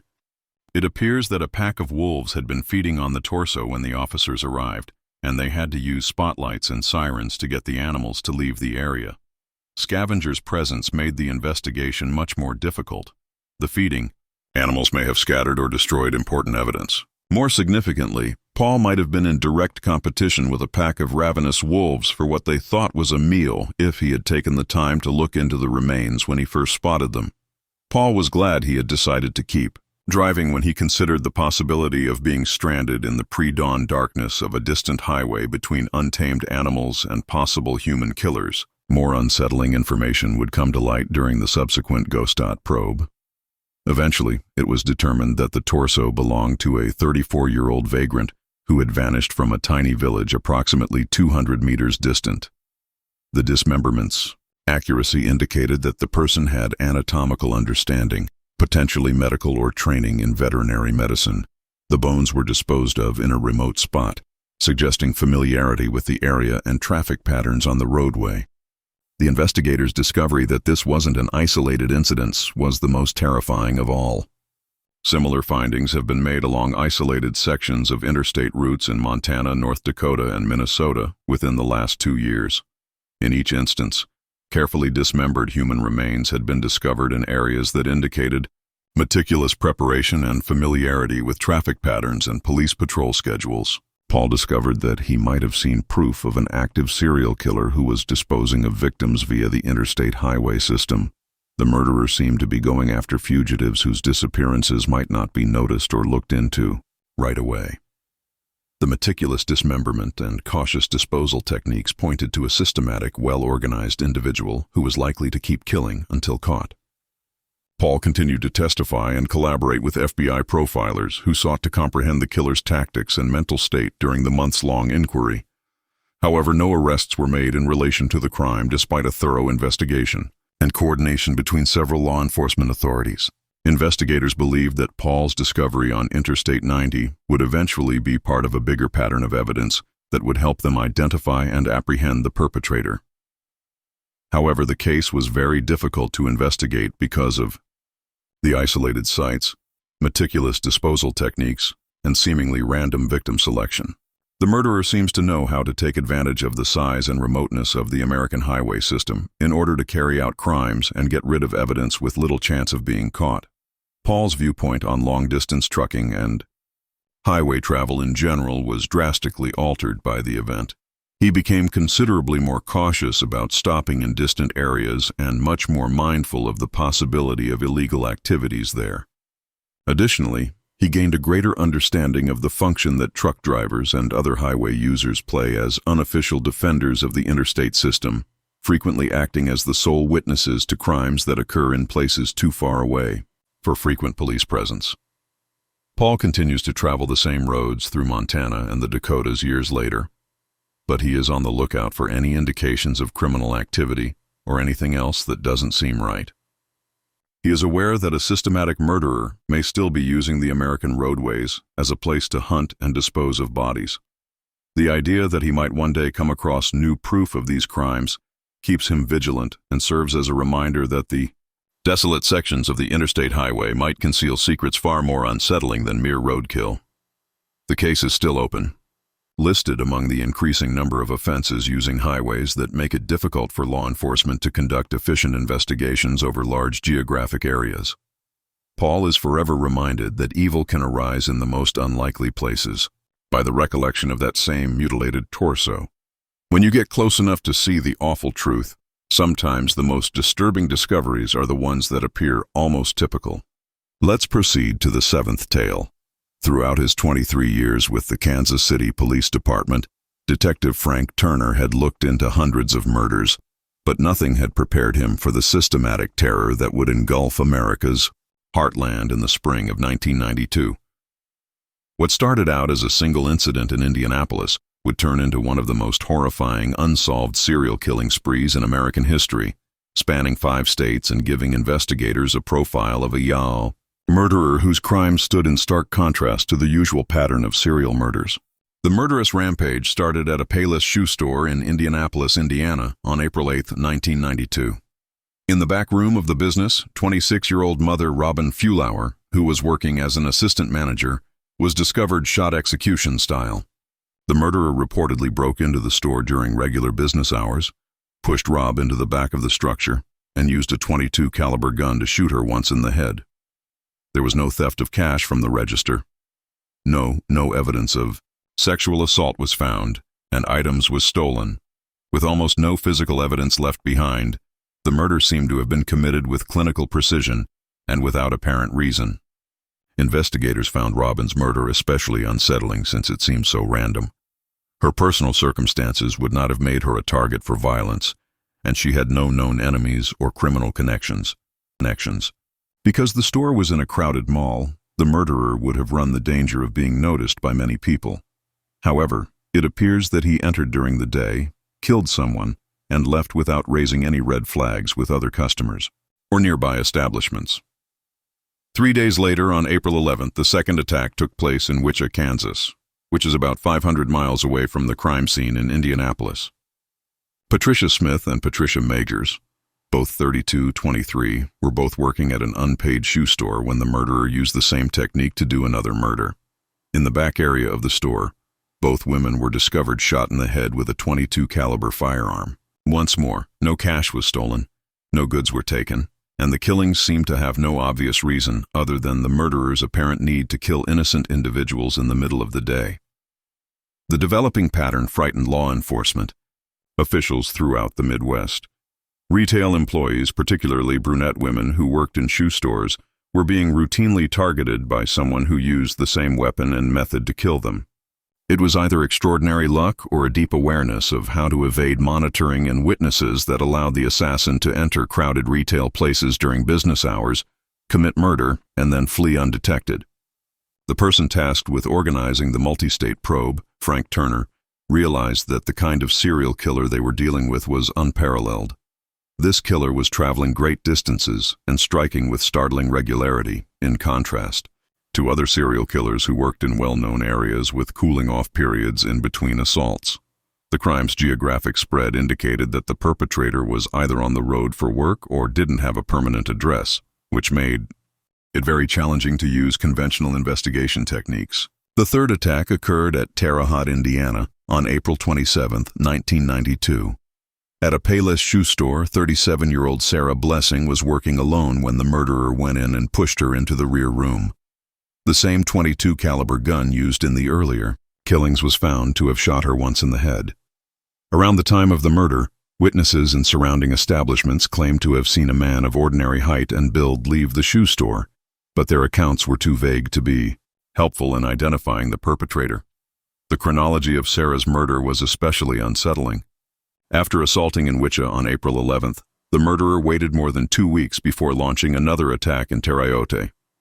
This implied a degree of restraint and preparation that ran counter to the victim's selection's seeming spontaneity. The murderer wasn't acting out of sudden opportunity or unbridled wrath. He was meticulously organizing every assault while keeping his composure to evade notice in between offenses. Unsettling information on the killer's chosen criteria came to light during the investigation. During the day, the 3 victims were all brunette women who worked alone in shoe stores without pay. Since all of the establishments were in crowded malls, The murderer could blend in with the regular flow of customers. Every murder had been carried out in the store's rear room, away from windows that could be used to observe the crime from the outside. Frank Turner started creating a profile of a person involved in reconnaissance before to any assault. To carry out such exact crimes without being discovered, the murderer needed to be familiar with the store's layouts, the victim's work schedules, and the periods of high customer activity. This implied that either the individual had prior retail expertise or was devoting a substantial amount of time to monitoring before to every homicide. On May 3, 1992, the fourth attack took place near St. Charles, Missouri, close outside Louis. In the rear of yet another Payless shoe business, 24-year-old Nancy Kitsam Miller was discovered shot in the head. There was just 1.2 caliber bullet found at the Missouri crime scene, no signs of robbery or sexual assault, and no tangible evidence that could be used to identify the perpetrator, the murderer. The St. Charles murder reinforced Frank's greatest worries regarding the geographical extent of the probe. At this point, the murderer was active in an area that stretched more than 400 miles from Kansas to Indiana to Missouri. It was becoming difficult to locate someone who might attack any place in such a large area and then vanish using traditional police coordination techniques, entirely in between assaults. When FBI behavioral experts gave a terrifying evaluation of the killer's mentality, the probe gained fresh immediacy. The killer's obvious enjoyment in focusing on particular victim categories and the accuracy of the killings pointed to a person who was likely to keep killing until they were stopped by the police or died. The rest intervals in between assaults could be shorter as the murderer improved his techniques and grew more self-assured. The murderer returned to Raytown, Missouri, which is less than 20 miles from Kansas City, on May 7, 1992. When Julie Ryder, 25, was discovered shot in the head at her Payless shoe boutique, she became the fifth victim. Due to the murder's close proximity to Frank's jurisdiction, the multi-state inquiry would be primarily coordinated by the Kansas City Police Department. The most precise evidence found thus far came from the Raytown crime site. Around the time of Julie's murder, a guy was seen leaving the shopping center on video from nearby companies' security cameras. A Caucasian man of average height was seen in the video, and construct in informal attire that wouldn't draw attention in a store. However, the image quality wasn't sufficient for facial recognition or positive identification. The series' last verified incident took place in Bloomington, Indiana, on May 27, 1992. In another crowded mall, Victoria Scheller, 37, was discovered shot in the head at a Payless shoe store. The 3-week interval between Raytown and the eerie Bloomington murders raised the possibility that the murderer was writing or adhering to a set routine that investigators were unable to foresee. In the end, Frank Turner's investigation produced evidence that connected the same .22 caliber pistol to at least 6 killings in 5 different states. A single perpetrator was unquestionably responsible for the entire rampage after ballistics. Testing revealed that all of the victims had been killed by bullets fired from the same gun. But even after a thorough inspection, no suspect was ever found or taken into custody, despite the involvement of numerous police departments, the FBI, and other state law enforcement organizations. One of the most difficult unresolved cases in Frank's career was the I-70 murderer case, so dubbed because of the interstate highway that connected numerous of the crime places. Either remarkable criminal acumen or amazing luck was required for the killer to operate over such a large geographic area while retaining immaculate operational security. Questions were raised regarding whether the murderer had died, been imprisoned for other crimes, or had just relocated to a different area where his murders weren't being linked to the 70 series after the killing spree ended abruptly in May 1992. Investigators pursued hundreds of leads and spoke with thousands of possible witnesses during the case's years-long existence.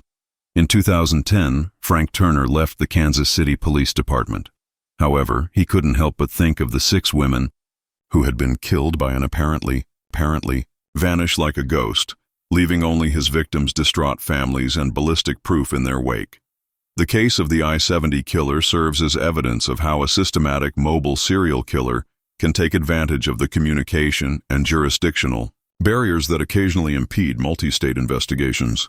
In addition to being an unsolved mystery, The case served as a chilling reminder to Frank Turner and the other detectives that some criminals are so intelligent and well-behaved that they are able to commit flawless crimes, leaving law enforcement with proof of their deeds, but no way to bring them to justice. Let's go on to the ninth tale. Despite spending hours each day negotiating the increasingly crowded streets of the city, Bruce Jordan had always taken pleasure in being a cautious driver who kept safe following distances, utilized turn signals religiously, and never allowed road rage to get the better of him. Atlanta suburbs. He was 35 years old and an insurance adjuster, so he had direct experience with the devastation caused by reckless driving and traffic accidents. When he drove with his family, especially his 6-year-old daughter Emma, who sat in the back seat, on their weekend errands and family outings, he was especially cautious because of his professional awareness. In August, on this specific Saturday afternoon 2018, Bruce was on his way back from Emma's soccer practice with his daughter securely fastened in her booster seat, talking animatedly about the goals she had nearly scored and the ice cream he had promised her if she continued honing her footwork. Through a combination of residential streets and busier main highways that connected the many suburbs extending north of Atlanta, the travel from the sports complex to their neighborhood usually took 15 minutes or less.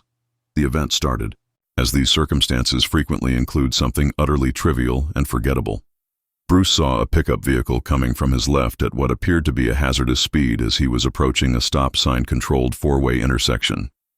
Bruce chose to avoid the collision by driving through the intersection at his usual speed. Bruce decided to hold off on moving forward for a few more seconds to be sure the other motorist had completely stopped. This minor defensive driving maneuver reportedly infuriated the driver of the pickup truck. A middle-aged man with shoulder-length hair started making angry gestures through his glass and blasting his horn. Bruce didn't know what had caused such a negative reaction to what he saw as basic traffic safety, but he decided to disregard the other driver's actions and keep driving home in the hopes that things would settle down on their own. The pickup truck driver, regrettably, was not going to ignore the perceived slight. Bruce saw in his rearview mirror that the pickup was following him as he crossed the junction and went down the quiet street. The pickup was keeping an uncomfortable following distance as the driver was still making gestures and loudly shouting inside his car. Bruce's initial reaction was to take a detour home in order to avoid having to lead an irate visitor to his family's home. In the hopes that the other motorist would lose interest and go on, he took a number of pointless turns in the subdivision. Just moments before, Emma had been talking excitedly about her soccer practice when she started to notice her father's strained demeanor and the aggressive driving of the car behind them. "Why is that man following us, Daddy?" Bruce tried to keep his cool for his daughter's sake while he considered his options. He could drive to the closest police station, but that would mean exposing Emma to this volatile situation for longer. Emma asked from the back seat, her voice carrying the worry that children develop when they sense their parents are stressed or frightened. He could stop in a public spot and hope the other driver would just go by, but there was no assurance that this would put an end to the altercation, and more worrying of all was the potential that this was the start of a spiraling situation that might actually endanger Emma. As the pursuit went on, the pickup truck driver's actions became more and more unpredictable.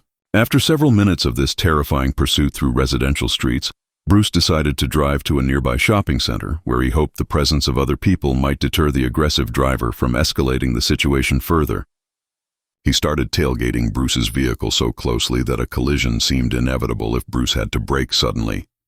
The man was clearly visible in Bruce's mirrors, gesticulating wildly and apparently screaming, though the closed windows prevented any actual communication about what had triggered his rage. The shopping center was crowded with weekend traffic, and Bruce believed that witnesses could either prevent violence or be able to call for assistance if things got out of hand.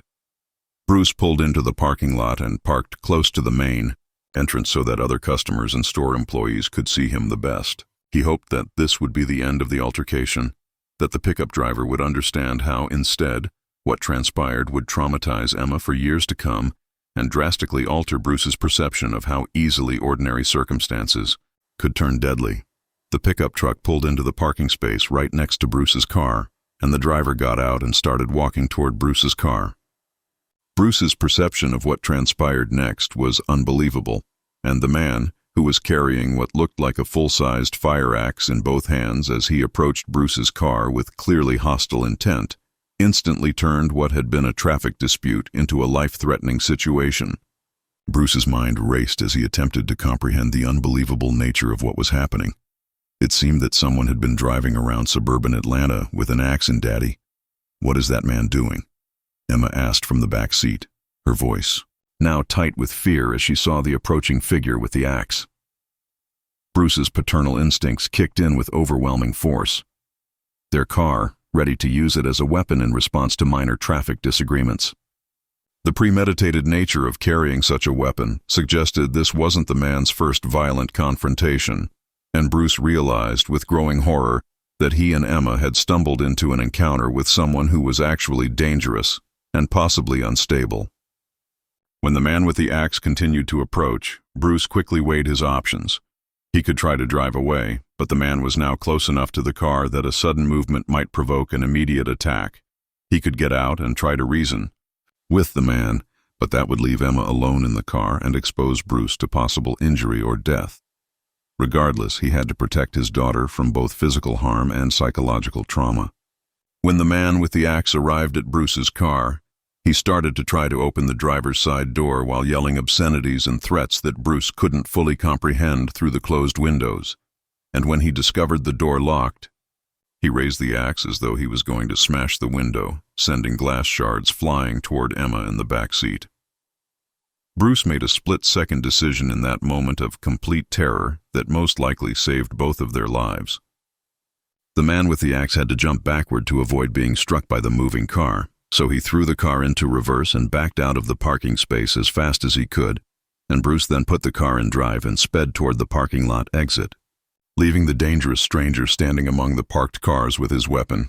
And as they left the shopping center, Bruce noticed in his rearview mirror that the man was back in his pickup truck. Police responded quickly and professionally, taking detailed statements from Bruce and Emma, though they were careful to limit the 6-year-old's exposure to the more disturbing aspects of the incident. Bruce drove straight to the closest police station, apparently intending to continue the pursuit, calling 911 on his cell phone as he drove to report the incident and request immediate assistance. The shopping center security cameras had recorded parts of the confrontation, providing video. The pickup truck's license plate had been partially obscured by mud or intentional tampering, making vehicle identification impossible. The man's appearance was generic enough that he couldn't be positively identified from security footage or witness descriptions, and there was clear video footage and multiple witness accounts, but the axe-wielding attacker was never found or arrested. Emma, who had been undergoing cancer treatment earlier in her life, later told counselors that the road rage incident was more terrifying than any of her medical procedures, and the random, senseless nature of the violence was too much for her 6-year-old mind to process, resulting in months of nightmares and anxiety about car rides. The incident left both Bruce and Emma with long-lasting psychological scars. Bruce installed a dash cam in his car and started carrying pepper spray because he was always watching over his shoulder while driving and worried that the next small traffic incident might turn into another life-threatening situation. Although he knew that these precautions would not protect him from someone who was willing to use an axe, the case became part of Bruce's experience was unique only in the weapon used. Police reported multiple instances of drivers threatening each other with firearms, knives, and improvised weapons. The anonymity offered by cars, coupled with the stress of urban traffic and the easy availability of weapons, was creating a perfect storm for violent confrontations between strangers. The Atlanta area police were keeping an increasingly concerned eye on a growing file of road rage incidents. Emma, now a teenager, has spoken out about the incident as part of anti-bullying and violence prevention programs, saying it taught her that some people carry anger and violence with them everywhere they go, waiting for an excuse to unleash it on innocent victims. For Emma, the memory of that terrifying afternoon serves as a permanent reminder of how quickly normal life can turn dangerous. Bruce never found out what had caused such a severe reaction to a routine traffic encounter. Maybe the man had been dealing with personal issues unrelated to Bruce's cautious driving. Maybe he had a history of substance abuse or mental illness that made him prone to violent outbursts. Or maybe he was just someone who had Bruce and Emma's routine drive home from soccer practice turned into a brush with deadly violence that altered their perspective on personal safety and the possibility that evil can manifest in the most ordinary situations. Regardless of the underlying cause, the incident remains a chilling example of how road rage can escalate beyond verbal confrontation or reckless driving into genuine terrorism. He had access to deadly weapons and never learned to control his temper. A 6-year-old girl who had already battled cancer saw the axe that stranger carried that day as more than just a tool or weapon. It was a symbol of the anger and violence that can lurk beneath the surface of ordinary interactions, waiting for the smallest trigger to explode into life-threatening confrontation. Let's move on to the 10th story. Detective Diana had been working missing persons cases for the California Highway Patrol for more than 12 years, but nothing in her experience had prepared her for the statistical anomaly that would define the most disturbing case of her career. It started in March 2020 when her supervisor handed her a thick file. One against the unpredictable darkness that can emerge from the hearts of strangers, sharing the same roads and spaces we all navigate in our daily lives. Containing information compiled by the National Missing and Unidentified Person, and a request to look into what seemed to be an impossible pattern of disappearances along one of the most picturesque highways in America. The Pacific Coast Highway, officially known as State Route 1, is a 655-mile route that runs along the California coastline, from Dana Point in Orange County to Leot in Mendocino County. It is known for its stunning scenery. Highway 1 is one of the most popular scenic routes in the United States, drawing millions of tourists each year with its ocean views, dramatic cliffs, and access to some of the world's most beautiful beaches. Tourism officials marketed Highway 1 as the ultimate road trip destination, a ribbon of asphalt that connected charming coastal communities and offered unmatched access to California's natural beauty.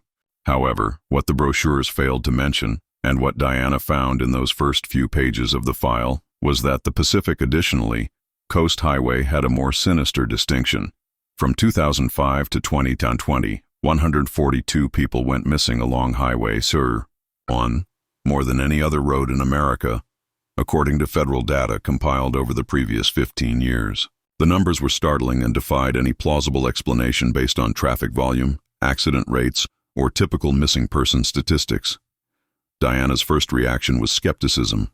Missing person statistics could be misleading when they didn't account for variables like population density, so these were not cases of people getting lost while hiking in nearby wilderness areas or drowning at nearby beaches, but rather people who had been documented as traveling on or near Highway 1 and who had then vanished without leaving any trace of their whereabouts, their vehicles, or their ultimate fate. The demographic profile of the missing people was remarkably consistent and deeply troubling, and as she dug deeper into the data, patterns that could not be explained by conventional factors emerged, suggesting something far more disturbing was happening along California's most beautiful highway.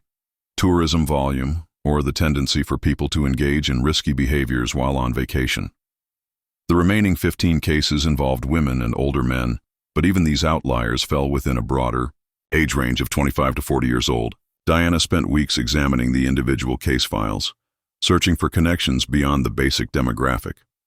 Of the total cases, 127 involved males between the ages of 28 and 35, representing nearly 90% of all cases, a statistical concentration that was nearly impossible to explain through random chance or typical missing person patterns.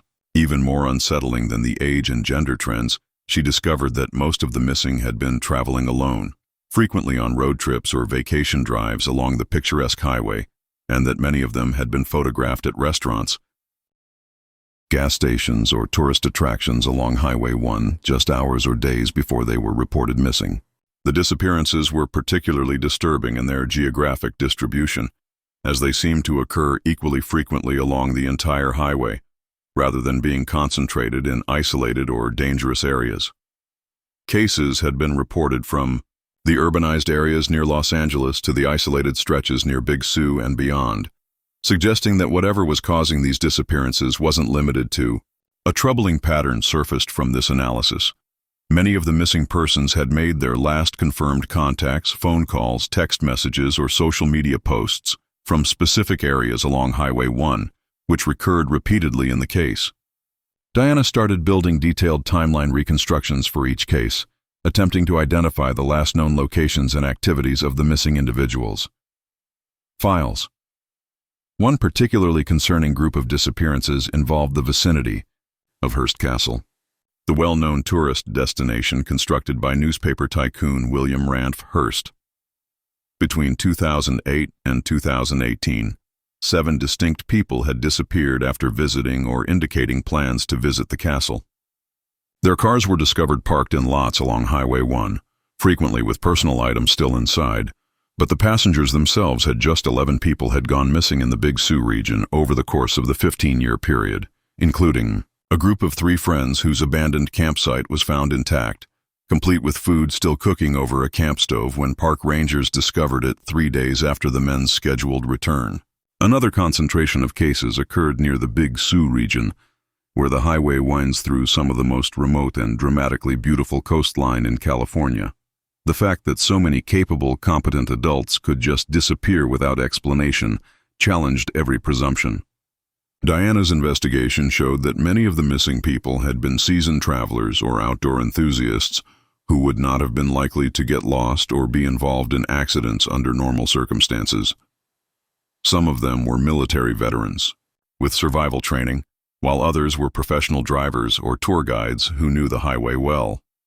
When the cars of missing persons were recovered, they were usually found in perfect condition with no indications of struggle, mechanical failure, or accident damage, and personal belongings, such as wallets, phones, and other items, were typically undisturbed. Diana had a lot of cases involving missing persons, and the vehicle evidence was especially perplexing, and valuables that would typically be the target of robbery. The cars were frequently discovered in places that didn't make sense, either. Left in tourist areas when the missing people had no known reason to be there, or abandoned in far-flung parking lots miles from where they had last been seen. Diana started speaking with the missing people's friends and family. A number of families reported receiving phone calls from their missing relatives in the days after their disappearances, but the calls were from the missing person's own cell phones and contained only static breathing sounds or voices that family members couldn't positively identify as their loved ones. She was hoping to find common factors or shared experiences that might explain the disappearances, but instead, she found a series of disturbing accounts that seemed to defy rational explanation. In 3 different cases, people who fit the physical descriptions of missing persons had shown up at their families' homes weeks or months after their disappearances, but their behavior persuaded family members that these were not, in fact, their missing loved ones. These imposters appear to have detailed knowledge about the missing person's lives and relationships, but they also displayed personality changes so that it was even more unsettling for the families to report strange encounters with people claiming to be their missing relatives. Dramatic that families didn't believe them to be real. Diana's investigation grew to include interviews with local law enforcement officials, park rangers, and business owners along Highway 1, which revealed a picture of a highway community that had grown accustomed to mysterious disappearances and had established informal procedures for handling them. Several business owners along the highway reported incidents involving customers who initially appeared normal but then displayed increasingly strange behavior during their visits, asking unusual questions about local geography, and gas station attendants reported frequent visits from people searching for missing family members. Hotel and restaurant employees also reported encounters with guests who seemed disoriented or claimed to be traveling to destinations that didn't exist. The most chilling accounts came from park rangers and emergency responders who had been involved in search and rescue operations for missing Highway 1 travelers. These odd customers had paid for goods or services with currency that looked authentic, but bore serial numbers or design elements that didn't match any known U.S. currency. They made references to places or events that didn't correspond with reality, or showed knowledge of the area that seemed impossible given their claimed origins. Diana's research revealed that the disappearance pattern along Highway 1 wasn't entirely modern, as evidence of campsites or temporary shelters in remote areas that seemed to have been occupied recently but contained no trace of their inhabitants was found. These sites frequently featured personal belongings that matched descriptions of items belonging to missing persons, but the belongings were arranged in ways that suggested deliberate placement rather than abandonment during an emergency. Native American oral histories from the area included stories about areas along the coast where people would vanish inexplicably, never to be seen again. And Spanish colonial records from the 18th and 19th centuries contained accounts of travelers who disappeared while following coastal trails that roughly paralleled the current highway route. Historical records from the early 20th century also documented similar unexplained vanishings along the coastal route, even before the modern highway existed. The investigation reached a turning point. Working with federal agencies and telecommunications companies, Diana started analyzing cell phone data from the missing. By tracking the phone's connections to cell towers along Highway 1, she was able to determine the final known locations of numerous missing people. What she found was a pattern that defied technological explanation. In many cases, the phones of the missing had been registering location data for days or weeks after their disappearances, but the locations were impossible. Phones were registering positions that would have required them to be suspended in midair over the ocean or hundreds of feet underground, or they were showing connections to cell towers in places where no towers existed. The concentration of disappearances along Highway 1, the consistent demographic patterns, the impossibility of so many competent adults vanishing without trace, and the technological anomalies all pointed to something unprecedented in law enforcement experience. Diana's final report to her supervisors documented a mystery that challenged conventional understanding of missing person cases and suggested the possibility of factors beyond normal criminal or accidental explanations. It seemed to be moving at speeds that would have been impossible for ground-based travel, suggesting either equipment malfunctions or movement patterns that violated known physics. With each new case adding to the statistical impossibility of the pattern and offering no new insights into what might be causing these vanishings, Diana's investigation of new disappearances along Highway 1 continues to be officially open, and the Pacific Coast Highway has changed from California's most beautiful drive to America's most dangerous mystery. The 142 documented disappearances are more than just statistics. They represent families destroyed, lives disrupted, and questions that may never be answered. For Diana, each case file contains not only information about the disappearances, but also a place where the line between the explainable and the impossible seems to blur like fog rolling in from the Pacific Ocean. Here's our 11th story. Tyler and Bobby had been best friends since college, bonded over their shared love of adventure and their willingness to take risks that their more cautious classmates avoided. It's not just data, but the story of someone who set out to experience the beauty of California's coast, and instead encountered something that removed them from the world entirely, leaving behind only the echo of their absence and the growing certainty that Highway 1 holds secrets that may be too disturbing for rational minds to fully comprehend. Both men were 29 years old, had demanding jobs in the tech sector in Seattle, and their monthly weekend getaways into the Pacific Northwest wilderness felt like much-needed therapy for their overworked brains. They had camped in designated areas throughout Washington and Oregon, hiked most of the major trails within driving distance of the city, and thought of themselves as seasoned outdoor enthusiasts, capable of handling whatever nature threw at them. On this Friday evening in October, Tyler's plan was straightforward: drive east toward the Cascade Mountains, find some interesting back roads to explore, and spend the weekend camping in places that weren't crowded with tourists or casual hikers. Tyler picked Bobby up in his modified Jeep Wrangler in 2021, a vehicle he'd specially equipped for off-road adventures with reinforced bumpers, all-terrain tires, and recovery equipment that had gotten them out of difficult situations during previous expeditions. Using satellite imagery and topographic maps, Bobby had identified a number of promising locations, locating Forest Service roads that seemed to lead to isolated valleys where they could camp away from established campgrounds. Both men were accustomed to primitive camping and had everything they would need for a comfortable weekend in the wilderness, including emergency communication devices, water purification equipment, and plenty of food.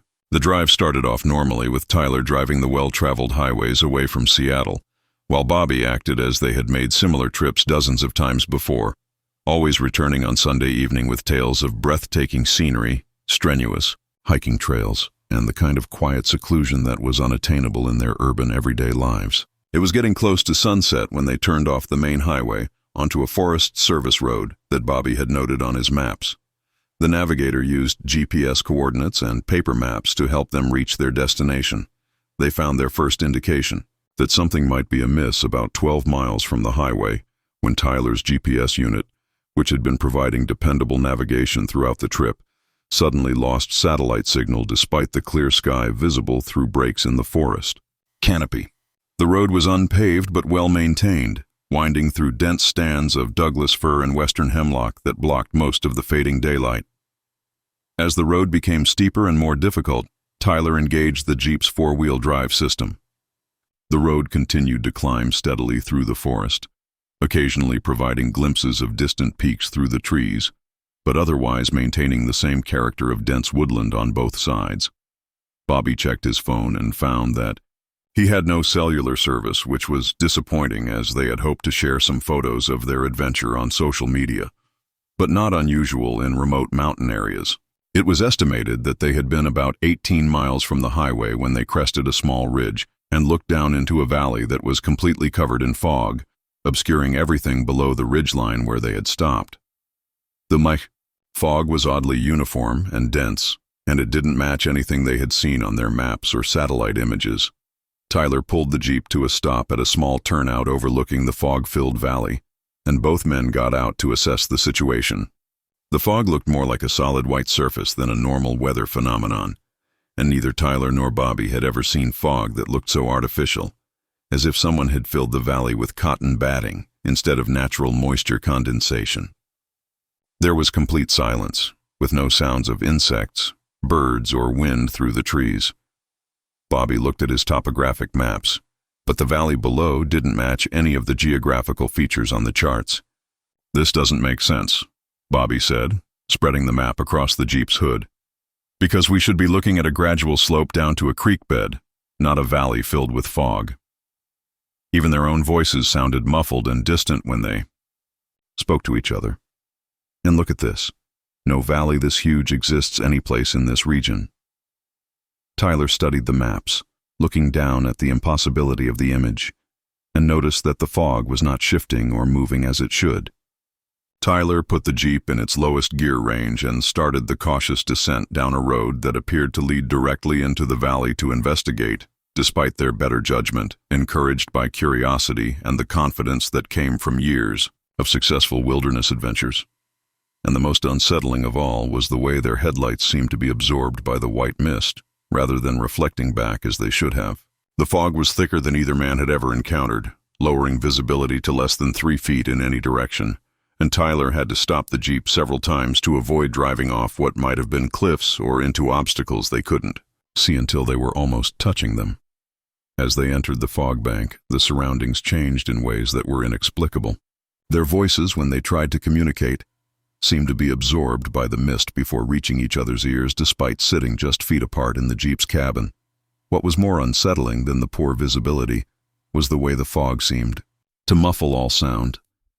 Tyler's diesel engine, which is normally loud enough to be heard for miles in mountain terrain, became a whisper. His altimeter, which had been working flawlessly during their ascent to the ridge, now showed readings that fluctuated impossibly, showing them alternately hundreds of feet above and below sea level within seconds, and the road beneath them, which had been clearly defined dirt and gravel, became harder to follow as Bobby tried to use his compass to keep their sense of direction. But the device started spinning wildly, unable to locate magnetic north. Several times Tyler stopped the Jeep when the path ahead seemed to completely disappear, forcing them to back up and try alternate routes that appeared and vanished in the shifting mist. Tyler had to guess the route, following what seemed to be the most logical path through the fog while hoping they weren't getting hopelessly lost. Tyler and Bobby realized they had lost all sense of direction, time, and location after what seemed like hours of moving at walking speed through the fog. Tyler's watch had stopped working, showing the same time it had shown when they first entered the fog. Bobby's digital devices were malfunctioning, either displaying blank screens or impossible readings. And most frightening of all, they were unable to find their way back to the ridge where they had entered the valley. Tyler decided to stop the Jeep and wait for the fog to clear naturally. figuring it was a transitory weather phenomenon that would dissipate with changing atmospheric conditions. But every attempt to retrace their route only led them farther, into the fog, as if the landscape itself was changing around them. The road they had followed down into the valley seemingly gone, replaced by paths that led in directions that made no geographical sense. The fog appeared to be impairing their ability to think clearly, and as the hours went by with no change in the fog's density or their circumstances, both men started to feel a panic that went beyond simple worry about getting lost. Bobby occasionally lost basic information, his phone number, his address, and even his last name.